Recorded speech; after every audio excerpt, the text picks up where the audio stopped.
Supreme court نے پنجاب میں election tribunals کی تشکیل سے متعلق کیس کا فیصلہ محفوظ کر لیا۔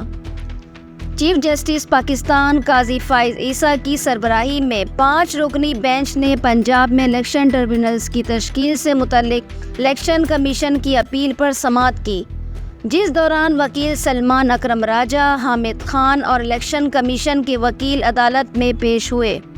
سماعت کے آغاز میں جواب دہندہ سلمان اکرم کے وکیل حامد خان نے چیف جسٹس قاضی فائز عیسیٰ پر اعتراض اٹھاتے ہوئے کہا